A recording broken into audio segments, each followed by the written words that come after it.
porque a gente sabe que existem tamanhos, modelos também. Às vezes a paciente já chega falando, não, eu quero assim. Aí tem que explicar, olha, assim não dá. Tem tudo isso que acontece também no consultório, né? Eu digo que, assim, a parte mais importante realmente em que vai conciliar, né, o desejo da paciente com a possibilidade é na consulta. Então, na consulta, normalmente a gente faz algumas provas, realmente vê qual que seria a expectativa da paciente e a partir disso, então, aí a gente coloca então as possibilidades. Existem cirurgias diferentes para fazer aumento da mama, usando a prótese, existem próteses diferentes, como bem você falou, formatos, projeções, e isso vai ser ajustado de acordo com o biotipo da paciente.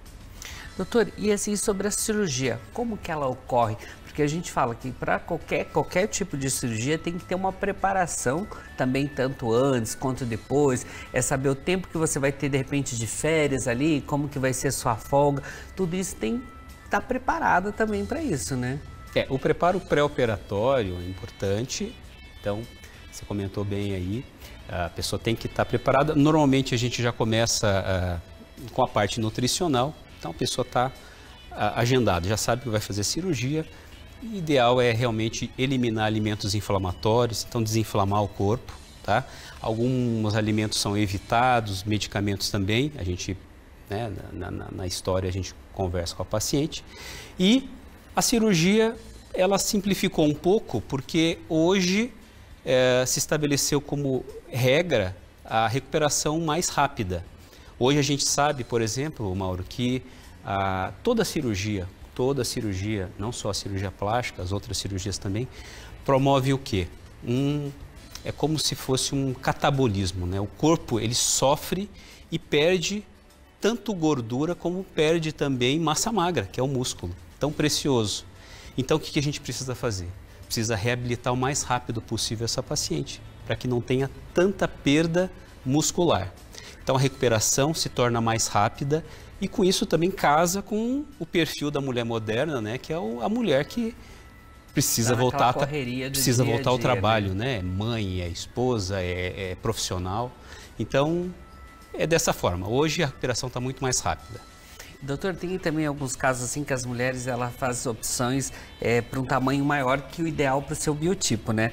Há algum risco também que a pessoa pode correr tendo essas próteses maiores?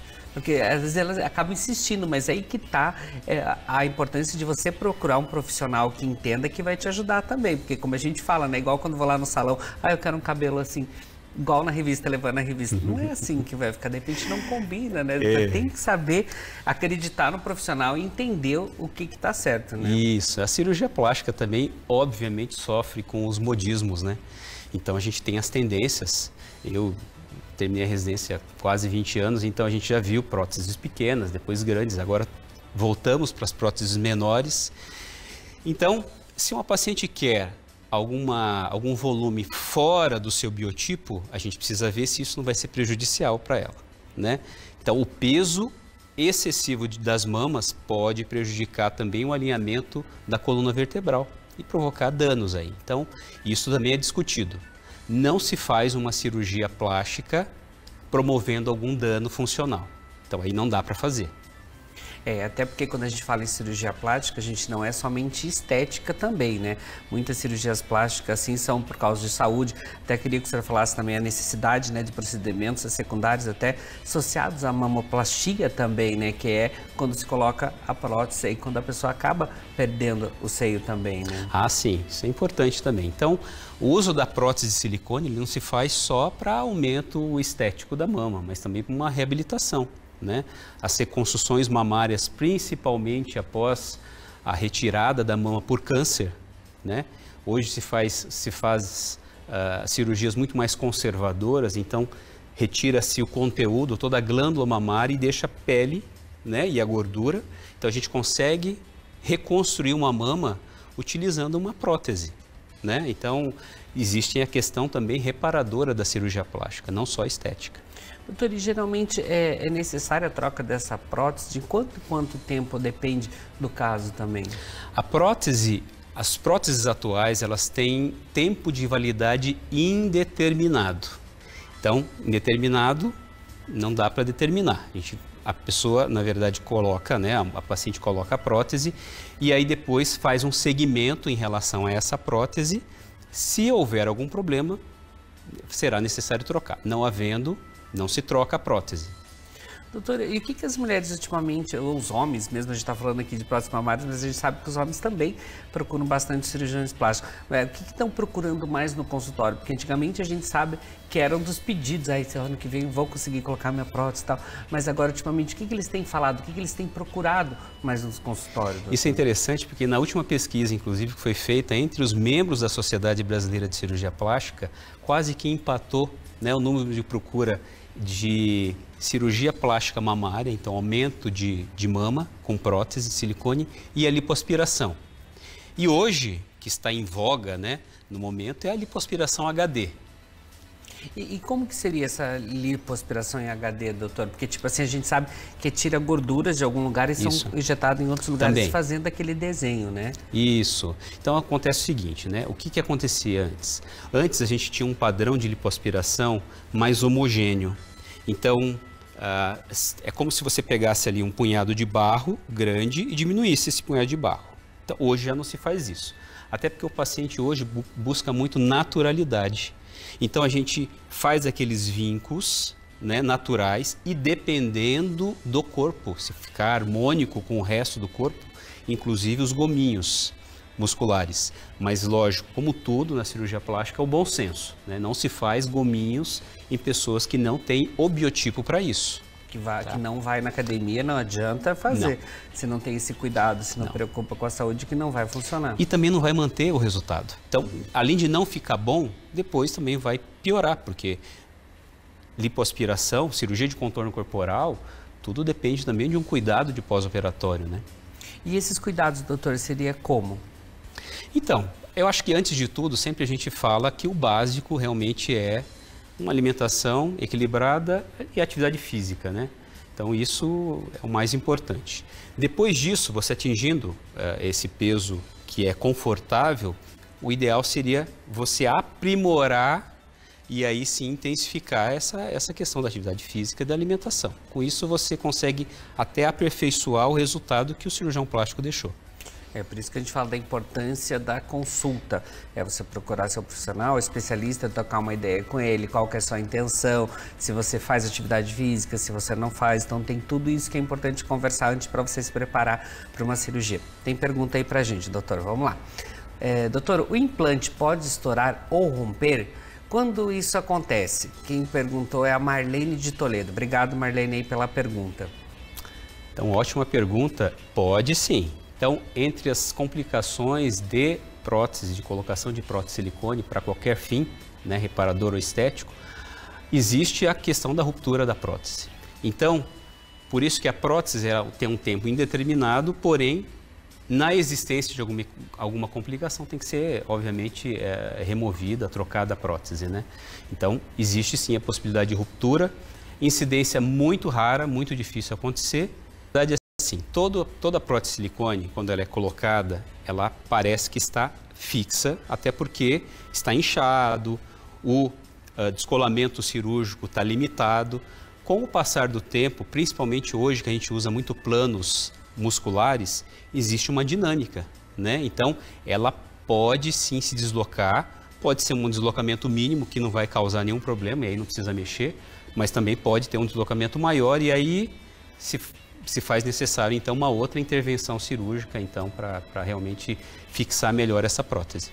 Doutor, e assim, quais que são os exames que o paciente deve fazer periodicamente, né, para avaliar a integridade da prótese? Tem algum exame, algum cuidado especial que ele tem que fazer ali? Ótima pergunta. Então, assim, se você colocou prótese de silicone e não apresenta nenhum problema, nada, o que a Sociedade Brasileira de Cirurgia Plástica recomenda para prótese de silicone, isso não é um rastreamento de câncer mamário.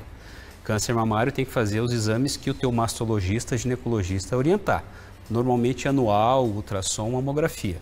Mas no caso de prótese de silicone, se faz uma ressonância magnética a cada década. Isso é o que recomenda se fazer. A realidade é que ninguém faz. Então as pessoas acabam esperando ter algum tipo de problema e aí fazem algum exame. O exame inicial, para não ter que fazer um exame desnecessário, né, igual a ressonância, é o exame de ultrassom mamário. É um exame simples, barato, o próprio ginecologista pode pedir, e aí você já tem, o cirurgião plástico já vai chegar com informações a respeito de como que está essa prótese, né? E aí, se precisar, pede-se então uma ressonância magnética na região mamária. Olha, então mais perguntas aí, doutor. Doutor, quando posso dirigir após colocar o silicone? Eduarda, da cidade de Cascavel. Obrigado aí pela pergunta também, Eduardo. Como o senhor falou, as coisas estão se aperfeiçoando. É mais rápido também essa volta, doutor? Que essa era uma das maiores preocupações das mulheres. Com certeza, essa pergunta, infelizmente, você vai ter que fazer para o teu cirurgião plástico que você for operar. Porque, eu vou te falar, não existe um consenso, né? Existem informações que são passadas de professor para aluno, que a gente tem aquele hábito, e tem pessoas que vão um pouco além e aí acabam seguindo outros protocolos. Então, o protocolo que eu sigo, que é a recuperação rápida, a gente volta mais precocemente. Então, assim, 48 horas já está dirigindo, né? No máximo 3 dias. Mas, como eu disse, não é o certo ou errado. Vai depender da técnica que vai ser usada e vai depender da experiência do cirurgião. Então, se o teu cirurgião falar, vai ter que esperar aí 1 semana para dirigir ou 1 mês, siga a orientação dele. É porque ele sabe, ele que mexeu, então ali é importante, né? Tem mais perguntas aí, gente? Acho que tem mais uma pergunta ali, doutor. Para recuperação após o implante, é preciso fazer procedimentos estéticos após a cirurgia? É a Maria que mandou essa pergunta para a gente. Então, hoje, na verdade, antigamente o cirurgião plástico se preocupava simplesmente em fazer a cirurgia e acabou, né? Hoje tem uma série de tratamentos que você pode fazer, adjuvantes, né, que melhoram, né, o pós-operatório, a recuperação, melhora, por fim, até o resultado. Então, sempre recomendamos drenagem linfática, inclusive desinchando mais rápido, diminui riscos de estrias que podem acontecer pelo aumento rápido de volume, né? E também existem outros tratamentos, por fim, que a própria fisioterapeuta ou esteticista, tecnóloga em estética pode recomendar, né? O uso de tapings, né? Que eles falam, e etc. E também existem também as camuflagens de cicatrizes, que é um tipo de tratamento para quem achou que a cicatriz ficou um pouco visível ou inestética, também é possível fazer a camuflagem de cicatriz. É muito interessante também, que inclusive nós já falamos aqui sobre isso no programa. Tem mais uma pergunta. Doutor, quem tem doença autoimune pode colocar prótese mamária? Daniele. Obrigado, Daniele, aí pela pergunta também. Perguntas bem interessantes, né? Então, isso também vai depender da experiência do seu médico. Isso é uma coisa que você vai ter que discutir com ele, né? Eu tenho experiências de pacientes minhas com doenças autoimunes controladas, né, que tem prótese de silicone. Mas o cirurgião pode achar que isso não seja interessante e aí não colocar. Não tem certo nem errado, vai depender da experiência de cada um. Doença autoimune, para quem não sabe, é quando o nosso corpo, né, ele produz substâncias contra si mesmo. Então, por que você vai colocar alguma coisa estranha dentro do corpo, né? Então, aumenta o risco. Mas, como eu disse, não tem certo e errado, vai ter que ser discutido isso com o cirurgião que vai colocar o implante. E através de exames também, né, doutor? Por isso que a gente fala que é importante você fazer uma consulta. Cada caso é um caso. Você explicar para o seu médico qual que é a sua doença, como que estão os exames, e ele vai responder se pode ou não pode. Doutor, obrigado pelas dicas. Vem mais vezes aqui. Eu vou deixar até o Instagram. Tá ali na tela o Instagram do doutor William também, se quiser interagir. Ficou mais dúvidas aí, porque achei que chegaram mais perguntas, mas como o tempo aqui é curto, né, a gente não consegue responder todas. Vocês podem encaminhar direto para o doutor William também. Gratidão, obrigado, bom retorno aí pro Eu que agradeço, Mauro. Obrigado. À disposição. Bora pro intervalo, a gente vai pro intervalo rapidinho. Daqui a pouquinho vou falar sobre o projeto Pequeno Amor do Hospital Bom Jesus de Toledo. O intervalo é rapidinho, eu já volto.